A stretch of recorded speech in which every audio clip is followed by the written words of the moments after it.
if there was someone out there right now who's struggling, who feels down, who feels stuck, what would your advice be to them? Yeah, anxiety, unfortunately, is just one of those things where you're just constantly overwhelmed and you're overthinking. I practice the Let It Go method. It's actually a book that I have and it's called Let It Go. And I've done that since I've read it.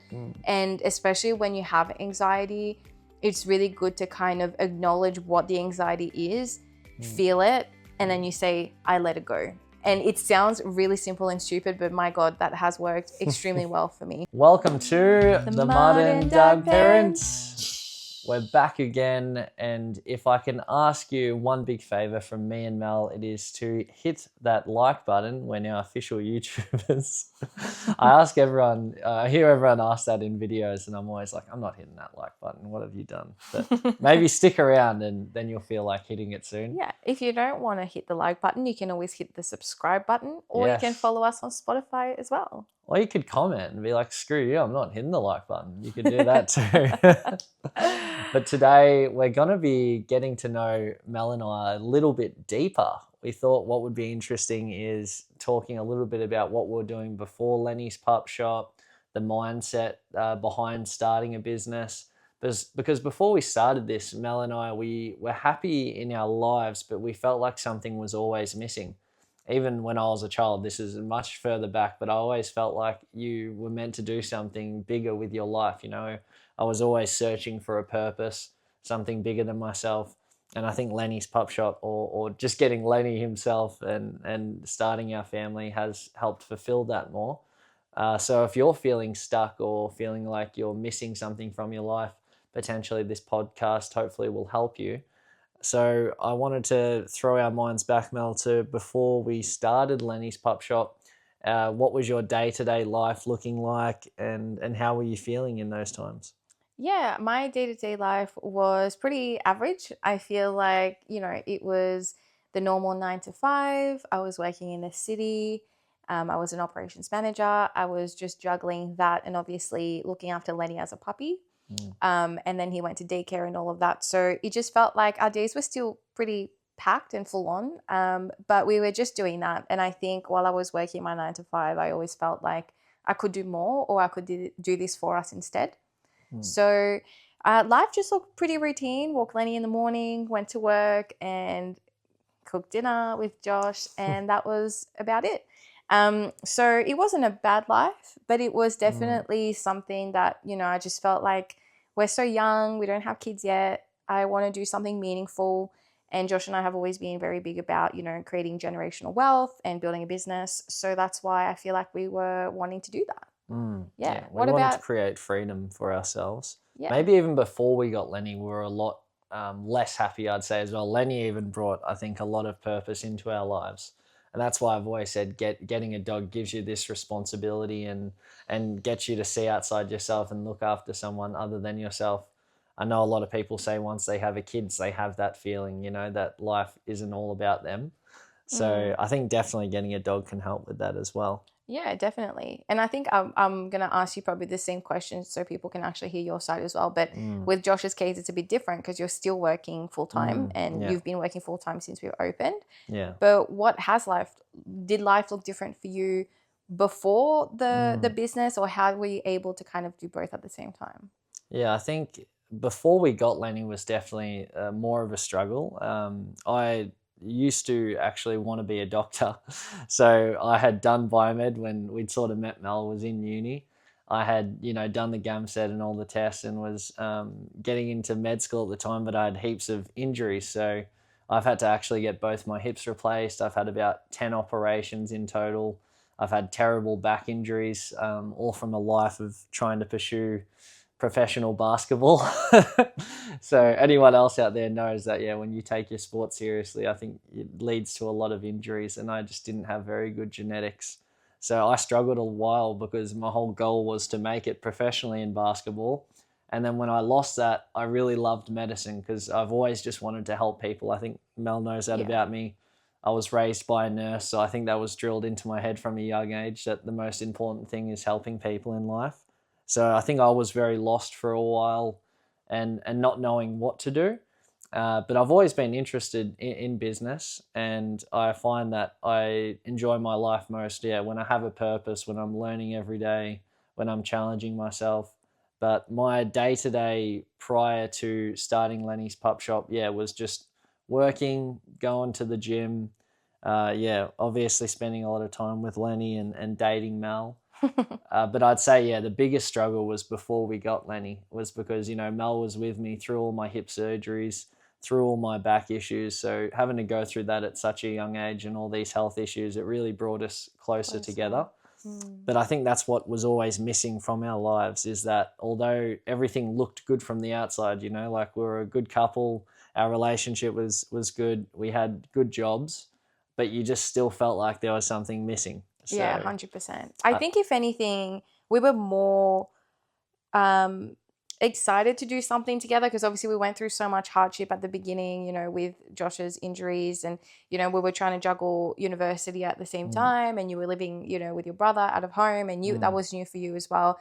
And I feel like when we got Lenny, life started to was a little bit more calm, and that's when we felt like, oh man, like if we can get through that, we can do so much more. If anything, I feel like it lit a fire for us, we're like, okay, now that everything's kind of like settled, we can actually start doing something that, we want, and we wanted to do it together. So I think that was the biggest thing, is like in our previous episode, we talked about what it was like to, the second episode, what it was like to work with each other. And to a lot of people, that will probably be quite off-putting or cause problems, which of course, it's normal to have like little arguments here and there. But we really wanted to do something as a family. And I think that's the best part about Lenny's Pup Shop, is we get to work together, all the time. All the time, yeah. And the hardest thing is, like, you want to do something bigger with your life, and you might feel like that, where you want to help people, or you feel like you're meant for a greater purpose, other than just going to work 9 to 5 for some company that you don't really care about, and you're just doing it for a paycheck, which we all have to, because we've got bills to pay for, we've got families, you've got to survive. But I think we all feel that inside ourselves, that there's something else we're meant to be doing. And I think we both did a lot of that spiritual exploration, because you go from being a kid, being in school, relying on your parents, to being out in this world. And I didn't come from the best family background. Luckily, Mel's family took me in, which was really nice. But I think that transition is always really hard, because you're trying to find your place in the world. So, and plus this pressure of obviously wanting to do something significant, which I'm sure we all feel it to some degree, and you just don't get that fulfillment from your work, or some people might. I think if you're with a good company that really does help people, it can. I do get some of that, because I work still in the medical field, so it can feel like you're helping people in some aspect. But I think that's what we were searching for when we started Lenny's, is we wanted to be able to give back. We wanted to have something of our own, and we wanted to shape it, with our values and that sort of thing. 100%. And I think more and more people are starting to grow out of that 9 to 5. Like, I don't think it's necessarily, yes, for some people, a job is just a job.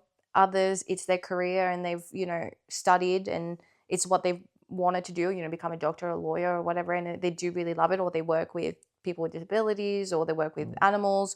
So I think everyone, in a sense, would love to have their own thing, because you want to be able to manage your own time.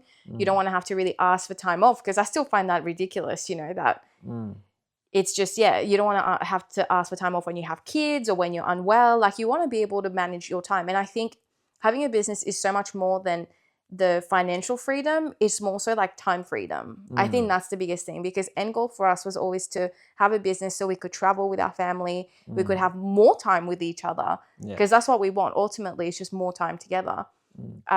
So I think everyone's kind of growing out of that, having a job and having a 9 to 5, and everyone probably does feel like they want to do more than that, because we can do so much more than that, know? And definitely in the beginning, it's not like that. You actually spend a lot more time working on a business, as we found. Our entire life now revolves around Lenny's. I work full time, and then outside of that, during the week, I'm working on it. Then all weekend, we give up our weekends working on it. There's a nice day outside, and we're sitting in here filming a podcast or working.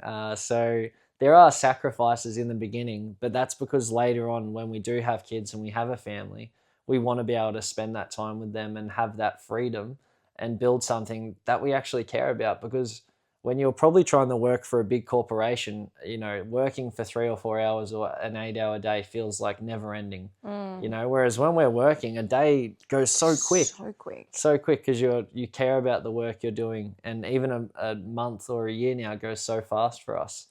So I've definitely felt, you know, more fulfilled and more whole, I would say, doing this. 100%. And yeah, it's a lot more rewarding. Yeah. So that leads me actually to my second question, which is, do you think Lenny came into our lives? What do you think Lenny came into our lives to teach us beyond just being a dog? Yeah, that is a good question. I think because we learn a everything lot changed from once we got dogs. Lenny. So why do you think he came into our lives? Yeah, I do think he was sent to us as a bit of a guardian angel and sent to us for a reason. I think for us in particular, I think he has given us purpose and I think a path for our life that we couldn't see at the time. Yeah, true. You know, because we really wanted to do something meaningful and we just couldn't put our finger on what that was. So he definitely gave us a purpose. But also, I know this quote where if like you're really struggling, you should lose yourself in the service to others. And I think Lenny, he just became this big responsibility, and we cared and loved for him so much that we just sort of almost forgot about all the problems that you had because you cared and loved for this little baby so much. So I think that was the big thing, is that we were struggling at the time and he helped get us out of that, because dogs make you laugh, you know, all the time. Oh my God, they make you smile. The amount of times I catch myself smiling at Lenny is actually a joke. And I think when he was a puppy, remember, I don't know if you remember, but we couldn't get through an episode of anything. We would stop every 10 minutes to be like, oh my God, look how he's sleeping. Look what he's doing. And I just feel like, yeah, they give you responsibility, but in a good way. Yeah. They give you purpose. He gave us direction. I think a big thing about business too sometimes is the first business isn't always the right one. I have had a lot of small ideas and businesses before we started Lenny's Pup Shop. And I feel like it's a journey, you know, it's a bit of a journey, but he started that journey. Yeah. We didn't know where we wanted to go, but I'm just so glad that we got him, because he gave us clarity in that moment. And that's how Lenny's Pup Shop was born. Exactly. And that's why you feel stuck, and that's what I think anxiety is. You know you need to do something, but you don't do it and you just feel stuck.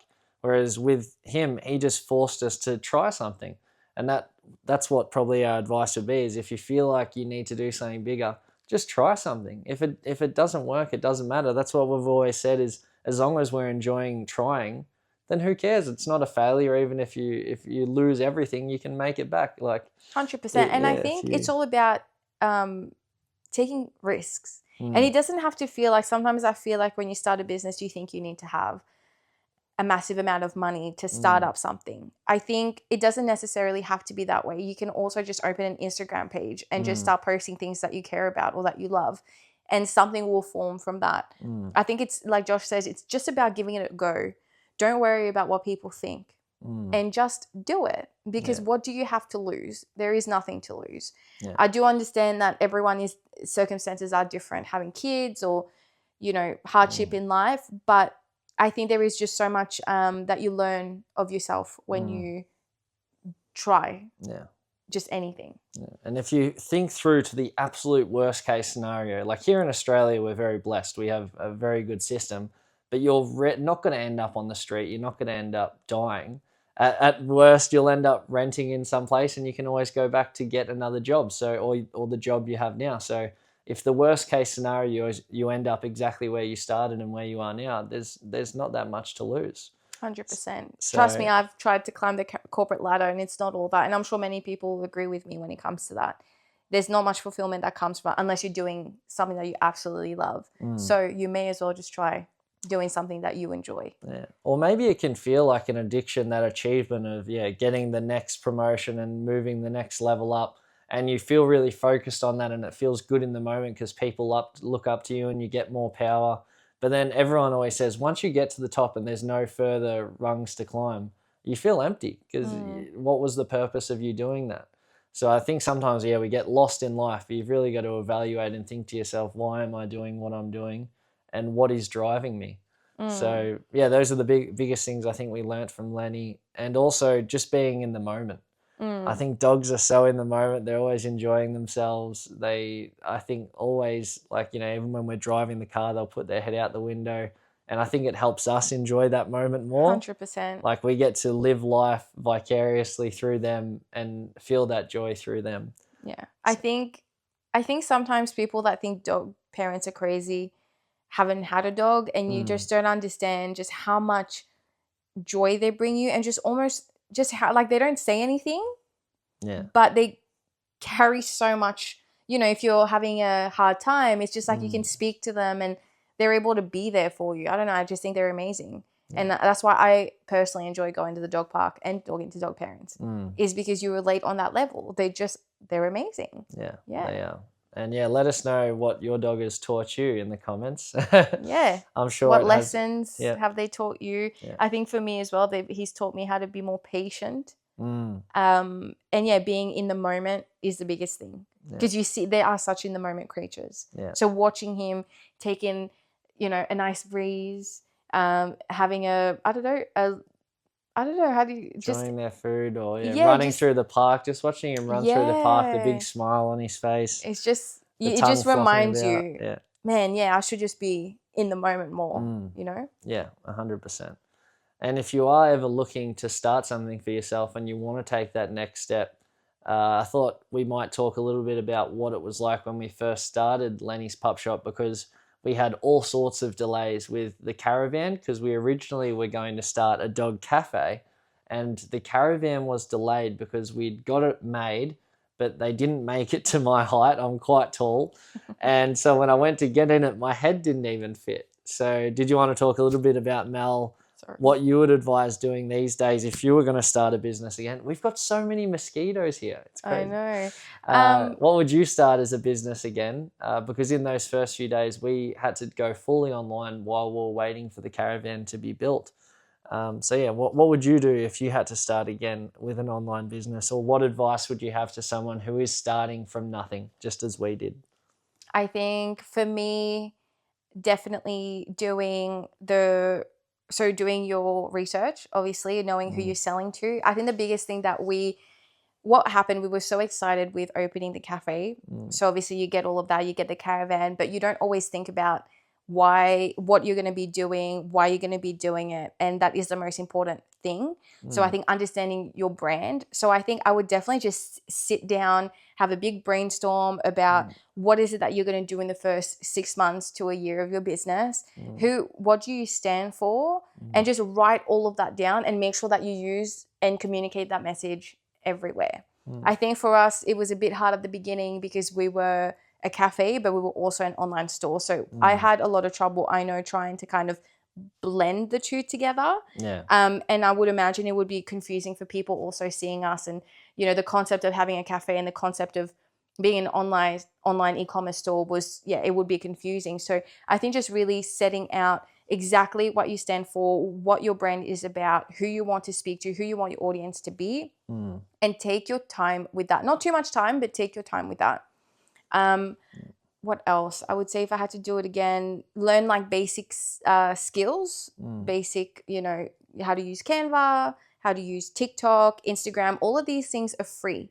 So use every free tool that you can to learn basic skills before you start, because now we're in the day and age of having to have social media despite not wanting to be an influencer or a content creator. You do have to do that, and that will be important. So I think just using all the free tools that you have, using your local council, library, workshops, anything that you can, and really get as much out of that as you can. And then I think that would be what I would do properly again. I think that's the main part. What would you say? I think you have to be solving a problem, and the problem has to be obvious, So I'd think about, what issue are you trying to solve, the message behind it, and what you stand for. So that is your brand. Because I think we got a little lost in the beginning because we just fell in love with this idea of a dog cafe. I envisioned it. I thought it was so much fun. I thought it would be amazing. But of course, it's hard to scale that, to a certain level with the weather and locations. That was the biggest thing, is trying to get council approval everywhere and having to get permits everywhere. How would you get that many caravans and have that many sites? And we also started it because Lenny had a chicken allergy. And so, of course, we wanted to start our own treats that Lenny could eat. But then as time has gone on, now it's such a saturated market and everyone is doing treats. So then we've had to sort of pivot again and think about what other issues do we have that we can solve. One is that we hate brushing Lenny's teeth, but he has quite yellow teeth, especially if he's not having chews consistently. We found that he always had a lot of energy, even after taking him on these really long walks every day. But we found that if you give him a proper guided chewing session, that helps calm him down. So now we've found that those are the key problems we're going to focus on. So make sure you identify the problems, identify what you stand for. And in business, I always think that it's always about providing as much value to your customer as you can. So for every dollar they're giving you, you're giving, 10 times much value back. And I hope that's what we're trying to do. I do find it a bit of a struggle in the pet space to do that. So if there is anything that would be valuable to you in terms of information or what more we can do to give back, please let us know. I'm always trying to think of things, whether that's guides or training tools or stuff like this podcast that can give out tips. So those are the main things I think. And of course, you just need perseverance and the skills in the beginning to get it started. It's all online, all social media now. It's all content creation. It is. The amount of people that I've met at workshops who are, in like their middle age people, Yeah. Obviously they don't want to do that.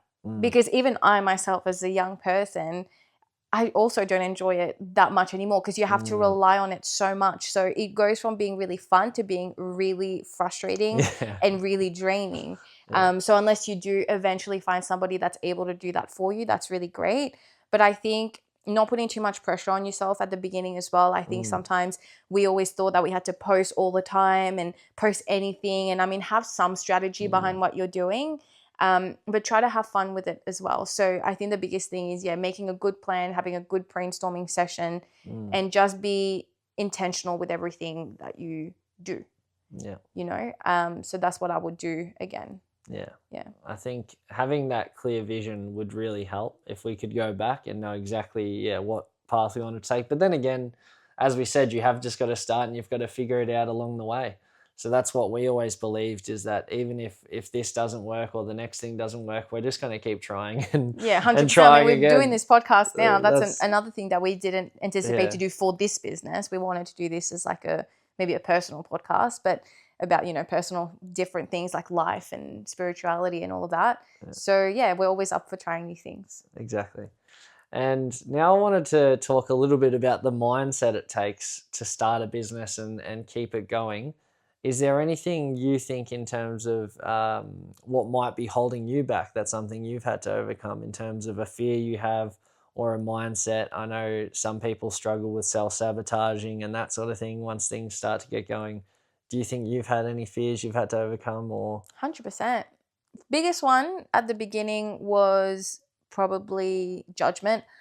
I'm not really someone who is like cares much for what people think anyway. Like I've got to, I'm pretty good that way. But I think there's always, when you put yourself online, there's something really scary about that, which is that everyone is going to see it. Everyone that you know. And I think everyone that starts a business has that same kind of mindset that, I don't want people from high school to watch. My family's going to watch this, so it's going to be so embarrassing. So that was one of the biggest things that I've learned, that you really just need to get over yourself, because let them watch. I mean, what's going to happen anyway? Nothing. Second for me would be imposter syndrome. I have struggled with that even in my job, in my 9-to-5 jobs, where I was climbing the corporate ladder and I was getting, better roles, and I was moving up. I always kind of felt like, is this meant to be me? Am I meant to be here? So with the business, it also felt that way. Am I meant to be here? Sometimes it felt just like, how can I be running this? And I still remember getting our first orders and be like, oh my God, like people trust me, like that's crazy. So imposter syndrome was another one that I had to get over. And just confidence. I think, again, fairly confident person like in life, but I think with business, confidence takes you a long way. And I think I really had to build that in time. Yeah, I've always wondered what imposter syndrome is. Maybe I felt it, but I don't know what it is. I've never resonated with it. What does that feel like, and what is it fully? Imposter Can you syndrome explain it is, better for I me? mean, it is what the name is, which is that you kind of feel like an imposter in what you're doing. Yeah. So it means that you almost don't feel good enough. Yeah. You don't feel like you're not fitting in, but you're not meant to be there. It feels like somebody else should be doing this role and not you, because it feels so adulty. It feels like it's too much responsibility. And I think that's, you just get in your head about that. It's too much responsibility. Wait a second, I'm too young for this. Like, I felt throughout my working life that I was very young compared to everybody I worked with. And being a manager from 19, and I was moving into operations management, practice management, people were older than me, sometimes much older. And I had to manage people that were significantly older than me as well. So that's where my imposter syndrome came from. Why would they trust someone as young as me? Why would they trust me? You know what I mean? So it's the same with the business.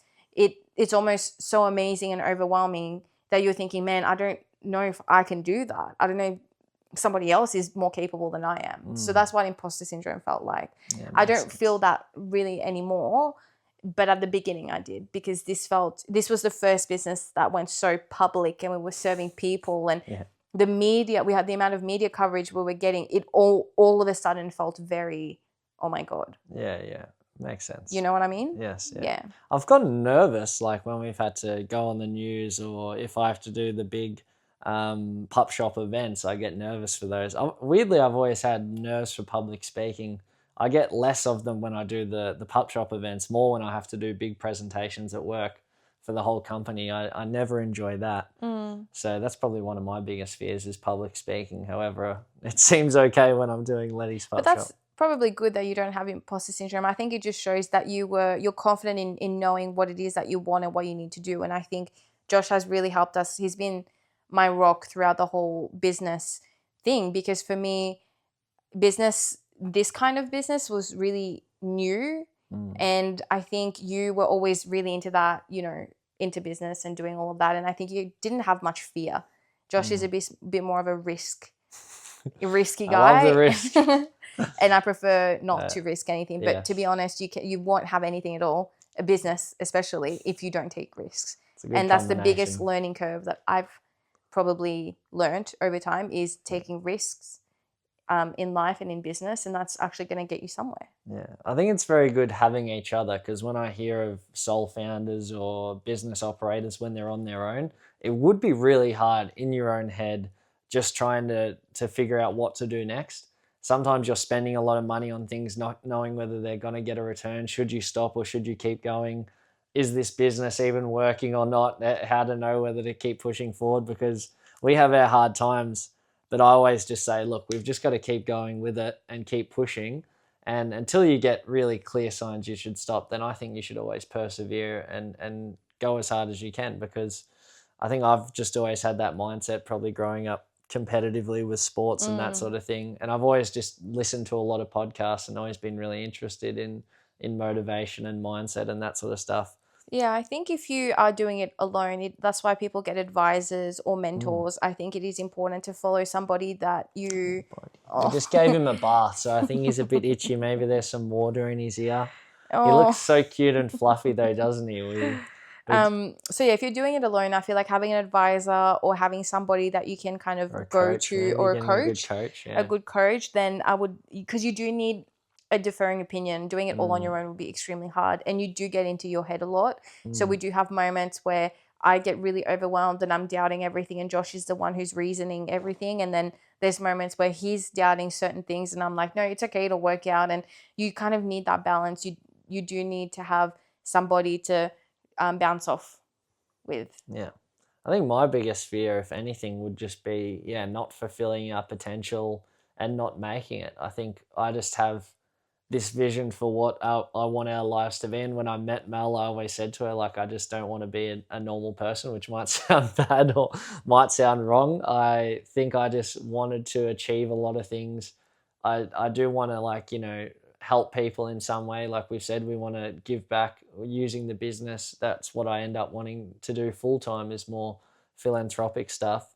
So I think that's, for me, the biggest pressure or the biggest fear, is that we just don't make anything of our lives or of ourselves, which is probably not a good thing in a way No, as I think it's well. good to have ambition. I mean, you may as well when you're this young. We don't have any kids or responsibilities other than Lenny at the Yeah. moment. So, I mean, ambition will take you further than not having any. I just think, how good would it be if you just had the means to, if one of your family members is struggling, oh, don't worry, I'll just pay you 100 grand a year. It doesn't matter. I'll look after you for a year. Or, But that's why, someone needs a house and you can literally just give them a house, or, you know what I mean? Like, oh, imagine how cool 100%. that I would mean, I be. think a lot of people would love to do that. But I think that's where spirituality and practices come in to also humble and also, work on yourself to feel fulfilled within your own life with what you do have. I think the ambition comes from wanting to do more in regards to helping people, but it's very important that you also stay humbled within yourself and be grateful for what you have, because that will make you rich in life. Yeah. You know And what I mean? don't get me wrong, I'm not unhappy every day, because we have these gratefulness practices, and I always say to Mel all the time, I'm extremely happy with our life. If I just lived this same way for the rest of my life, I would be happy with what we're doing.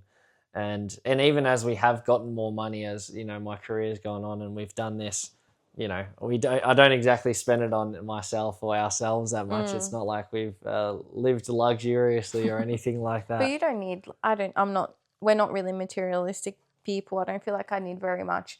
My happiness comes from spending time with my family, spending time with you, and spending time with Lenny. And ultimately, I want to have a business that allows me to do that whenever I want and not have to worry about anything else. Again, for me, it's more about time freedom than anything else. And also being able to do, philanthropic work, donate to charities, support dogs everywhere in the world, support people everywhere in the world. That is, our end goal, I think. Yeah.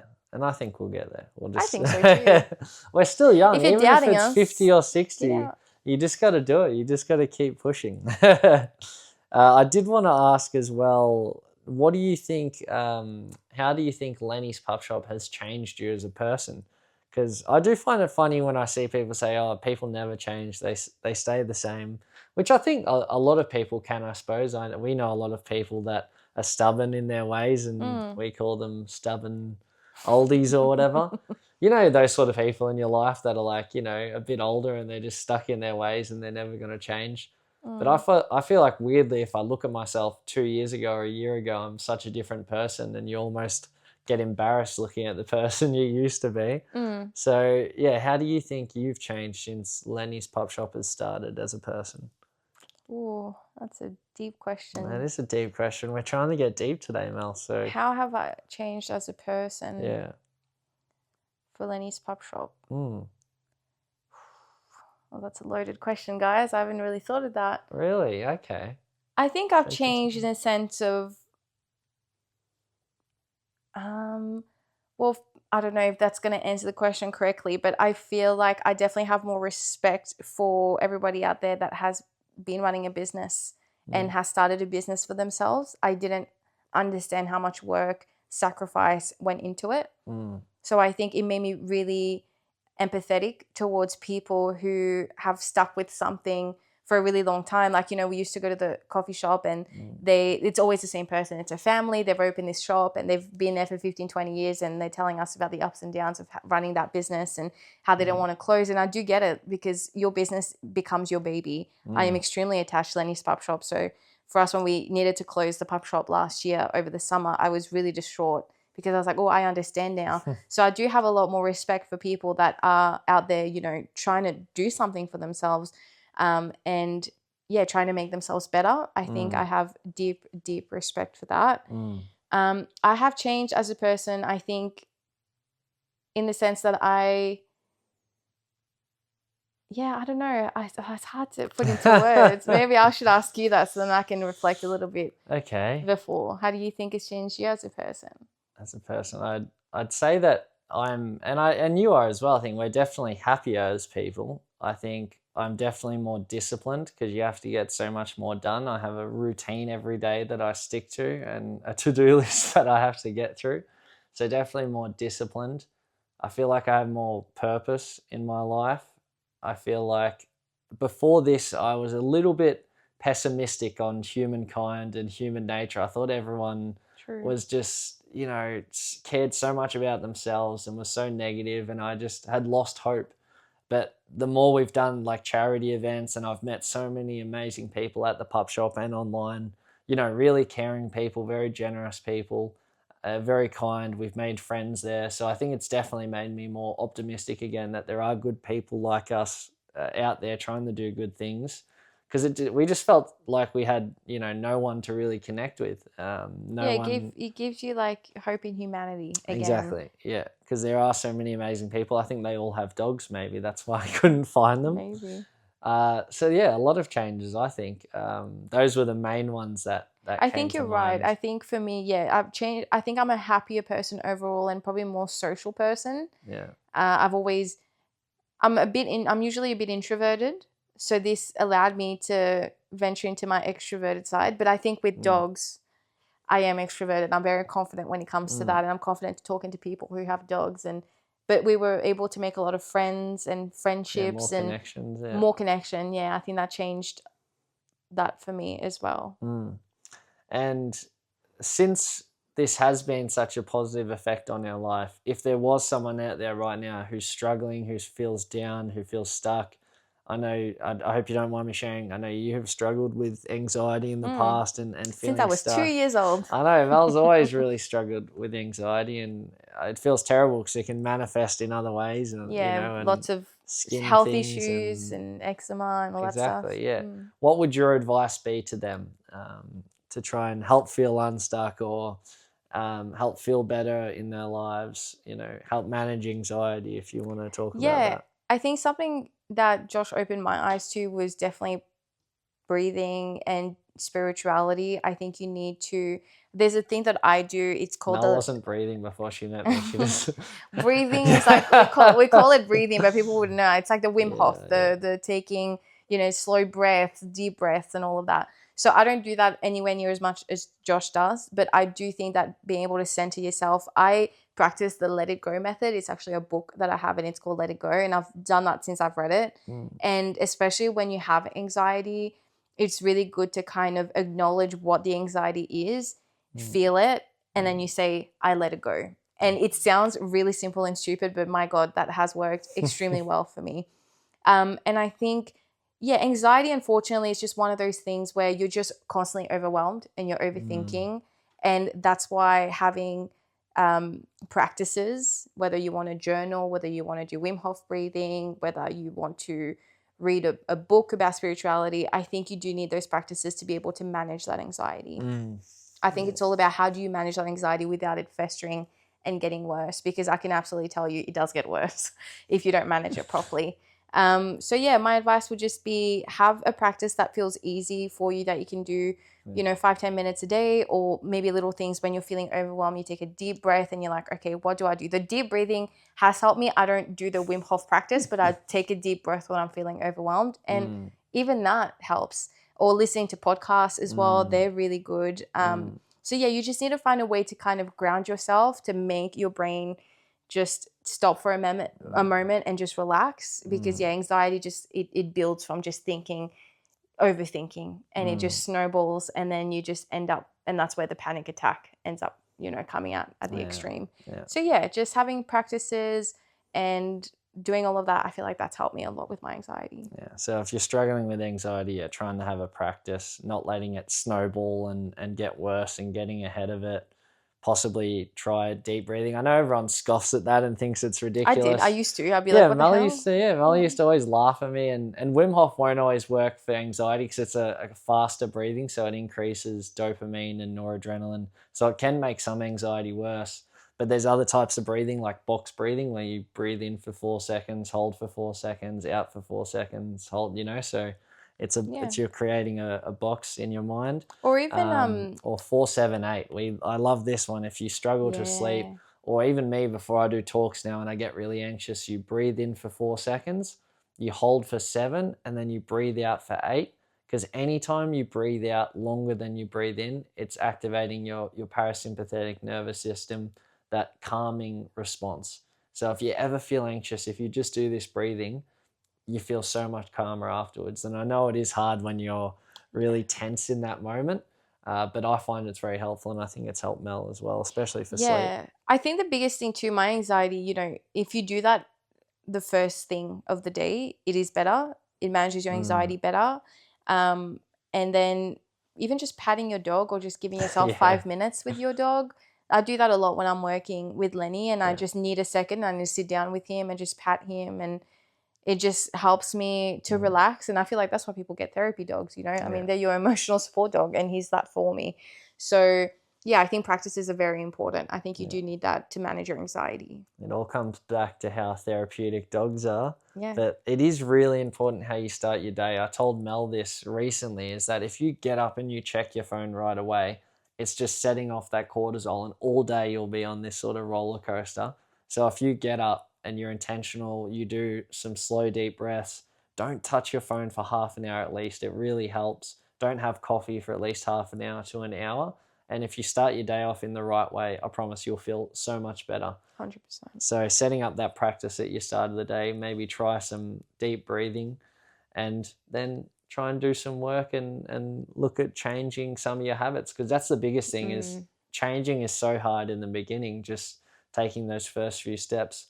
But once you start doing it every day, now you'll miss it if you don't do it. It's like the gym for some people, for like you as well. It's like it's just about building that routine of doing that every single day, and that will significantly improve your life. Yeah. Because if you're trying to achieve something, or you want to start a business, or you want to change jobs, it doesn't just happen on its own, and motivation comes and goes.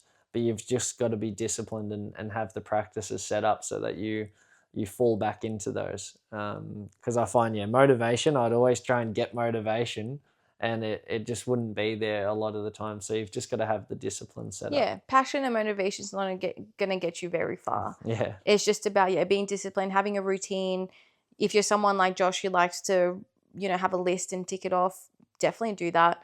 If you're not someone who does that, try to do that. And if you can't, I mean, there are different ways that you can still get what you want done during the day. So for me, like, I have it all in my head. I don't write it down. I don't function like that. But I do have a goal, and I try and make that goal achievable, because once you achieve it, you're going to feel significantly better, and you're going to feel like you've actually done something for the day. Yeah, I find it helps me so that I know exactly what I'm doing the next day. Whereas if I go to lay down and I've got all these things I feel like I need to do, I can't sort of let them go. Whereas if I write them down and I say, okay, I'm going to get these done the next day, then at least I know it's there and I'm not going to forget it. And then, it sort of helps for me, I think, putting it down on. I used to like writing. That's how I used to remember everything for uni and stuff. But now it's just in my notes on the phone. It's a little bit easier. And I think if you do have a business, or you're about to start a business, also having a time when you put your phone down, or you turn off your computer, I think significantly helped me with my mental health when it came to the business, because I am consumed by the business. So I am constantly checking inboxes and emails and the store and whatever it is. So I think having to limit yourself that screen time is extremely healthy as well. Yep. I think we're going to wrap things up very soon, but let us know if you liked talking about this sort of stuff in the comments. Do you want us to delve deeper into mental health, how to manage anxiety, or if you're struggling with depression or low mood?